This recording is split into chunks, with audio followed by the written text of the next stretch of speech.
ఇప్పుడు కష్టాల్లో ఉన్నావు, పరిస్థితులు చాలా దారుణంగా ఉన్నాయి. దేవుడు నన్ను ఆదుకుంటాడా, నన్ను ఈ శ్రమ నుంచి బయటికి తీసుకొని వస్తాడా అనే నిరీక్షణ కోల్పోతున్నావు. నువ్వున్న బాధలో చెప్పడం చాలా తేలికే, కానీ అనుభవించేటువంటి వారికి తెలుస్తుంది ఆ బాధ ఏమిటో. ఒడ్డునున్నటువంటి వారు చాలా మాటలు చెబుతారండి, లోపల ఉన్నటువంటి వారికి కదా తెలిసేది అన్నట్లు కూడా నువ్వు ఆలోచించవచ్చు. నేనేమంటానంటే, నువ్వు బాధపడట్లేదని నేను చెప్పను, నువ్వు కష్టాలు లేవని నేను చెప్పను. ఇప్పుడు నీకు మార్గమేమీ కనిపించటం లేదు, చాలా దుఃఖములో ఉన్నావు, పీకల లోతుకు దిగిపోయావు, అందులో నుంచి ఎలా ఒడ్డెక్కాలో కూడా నీకు తెలియటం లేదు. ఇలాంటప్పుడు భయము నిన్ను ఆవరించినప్పుడు ఆ భయమే నిన్ను చంపేస్తుంది. అయితే నీకు ధైర్యం రావడానికి ఇక్కడ ఏమంటాడంటే, పూర్వము నువ్వు చేసిన ఆశ్చర్య కార్యములను నేను జ్ఞాపకము తెచ్చుకొనుచున్నాను. చప్పట్లు కొట్టాలి ఒకసారి. మనకు ధైర్యం రావడానికి, సాతానుడు ఓడిపోవడానికి, దేవా ఒకప్పుడు నేను మరణ పడక మీద ఉన్నప్పుడు నన్ను బ్రతికించావే, ఇప్పుడు నన్నెందుకు బ్రతికించవు నాయన? ఒకప్పుడు నేను కష్టాల్లో అప్పుల్లో కూరుకుపోయినప్పుడు అప్పుడు నీవు నీ చేయి అందించి నన్ను పైకి లేవనెత్తావే, నా బంధువుల్లో నా రక్త సంబంధులు నన్ను సిగ్గుపడకుండా తలగా ఉంచావే. ఇప్పుడు ఈ శ్రమ, ఈ కష్టం, ఈ నింద, దీని నుండి కూడా నువ్వు అప్పుడు విడిపించిన దేవుడివి, ఇప్పుడు కూడా విడిపిస్తావు తండ్రి అని నువ్వు నమ్మి ఆయన చేసిన కార్యాలను జ్ఞాపకం చేసుకుంటే ఖచ్చితంగా నీకు ధైర్యం వస్తుంది. దేవునికి స్తోత్రం చెప్పాలి. హల్లెలూయా. చూడండి, నేను కూడా ఇప్పుడు అదే గుర్తు చేసుకుంటాను, మీకు తెలుసో తెలీదు. ఈ స్థలం కొన్నప్పుడు అప్పుడు కూడా చాలా క్లిష్ట పరిస్థితుల్లోనే ఉన్నాం. అప్పుడు డబ్బులు లేవు. ఇప్పుడైనా 1/4 డబ్బులు ఉన్నాయి ఇప్పుడు కొన్న స్థలానికి, అప్పుడు 1/4 కూడా డబ్బులు లేవు. ఎప్పుడైతే అప్పుడు రిజిస్ట్రేషన్ చేసుకోమని చెప్పాడో ఈ స్థలం గల్లా ఆయన, లేదంటే ప్రారీ కట్టేస్తానన్నారు. ఇప్పుడు నేను ఆలోచిస్తే, ఇప్పుడు ఒకదాని అంటే ఒకటి ఖర్చులు వచ్చేసినాయి. ఇప్పుడు ఆలోచిస్తే నాకు ఇప్పుడు ధైర్యం ఏంటంటే, అప్పుడు 2015-16లో ఈ స్థలానికి ఏమీ లేకుండా దేవుడు తన పిల్లల చేత కార్యం జరిగించి, ఆనాడు దేవుడు గొప్ప కార్యాలు జరిగించిన దేవుడు, అదే దేవుడు శక్తి సన్నగిల్లలేదు కదా, ఈనాడు కూడా చేస్తాడని ధైర్యం. దేవునికి స్తోత్రం చెప్పాలి. ఇప్పుడు కూడా నా దేవుడు ఆ కార్యాలు చేయగలడు. ఎందుకంటే మనం పాట పాడుకున్నాం ఈ సంవత్సరం, ఆనాడైనా ఈనాడైనా ఏనాడైనా. మరలా పాడండి మీరు.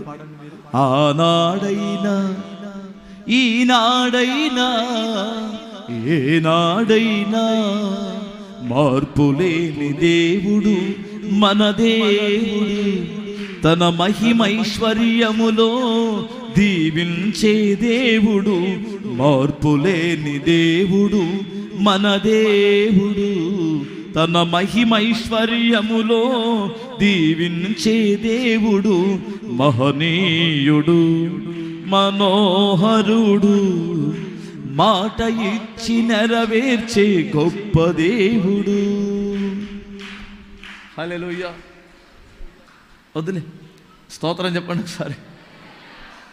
హల్లెలూయా. ఆనాడైనా ఈనాడైనా ఏనాడైనా స్తోత్రం చెప్పండి. యేసు ప్రభు వారు చనిపోయాడా? చనిపోయి తిరిగి లేచి మన మధ్యలో ఉన్నాడు. మరి ఎందుకు భయపడతావు? భయం అనేటువంటిది సాతానుడి నుంచి పుట్టేటువంటిదండి. మనకు భయం రాదని నేను చెప్పను, కానీ మన భయం నుండి విడిపించబడాలి అంటే దేవుని యొక్క కార్యాలను మనం ఒక్కసారి జ్ఞాపకం చేసుకోవాలి. హెబ్రీయులకు రాసిన పత్రిక 11:5లో కూడా ఒక మాట ఉంటుంది, తాను ప్రేమించే కుమారుని ఆయన శిక్షించి దండిస్తాడట, మరలా ఆయనే దగ్గరకు తీసుకుంటాడట. దేవునికి స్తోత్రం చెప్పాలి. ఓ నా శత్రువా, నీవు నా మీద ఎలా అతిశయపడుతున్నావు?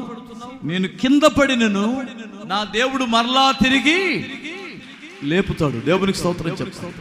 ఇప్పుడు నష్టపోయానా, నా దేవుడు మరలా నన్ను దీవిస్తాడు. ఓ నా శత్రువా, కాస్త నా దేవుడు కొంచెం నా మీద కోపడ్డాడు ఈ మధ్య, అంతేగాని నేనేమి నా దేవుడు నన్ను విడిచిపెట్టలేదు.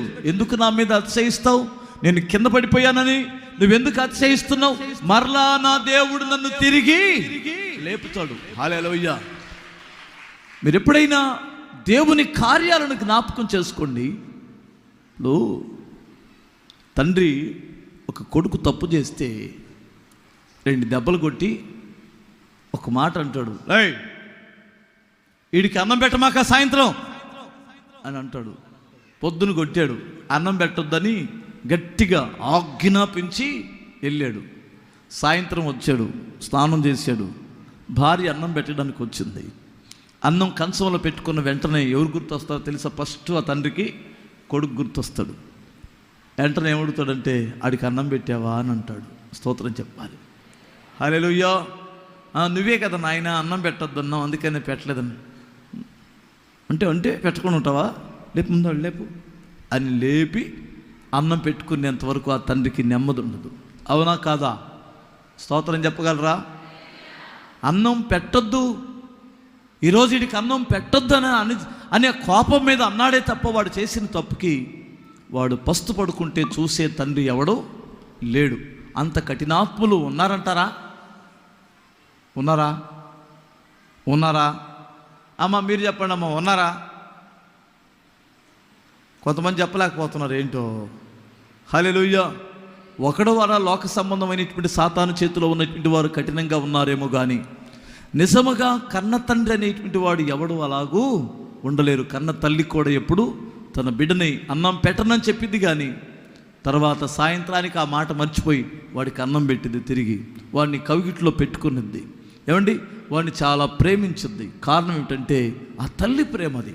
అలాగనే దేవుడు మీ జీవితంలో ఒకవేళ ఇప్పుడు కష్టంలో ఉంటే, ఇప్పుడు బాధలో ఉంటే, సాతానుడు అనేకసార్లు చెబుతాడు, దేవుడు నీ చేయి విడిచిపెట్టేశాడు, నువ్వు ఇక అయిపోయావు, నువ్వు పాపంలో ఉన్నావు, ఇక నీకు నాశనమే, ఇక నీకు నష్టమే, ఇక నువ్వు పైకి లేవలేవు, ఇక కోలుకోలేవు, ఇక నువ్వు బాగుపడలేవు, నీ యొక్క బంధువుల్లో రక్త సంబంధంలో అనుచరుల మధ్యలో నువ్వు సిగ్గుపడినట్లే, ఇక నువ్వు చనిపో లేదా ఊరు విడిచిపెట్టి వెళ్ళిపో అని సాతానుడు నిన్ను భయపెట్టేస్తాడు. నువ్వు ఒకటే చెప్పాలి, అంతకుముందు నా దేవుడు నన్ను ఆదుకున్న దేవుడు ఇప్పుడు ఎందుకు ఆదుకోడు?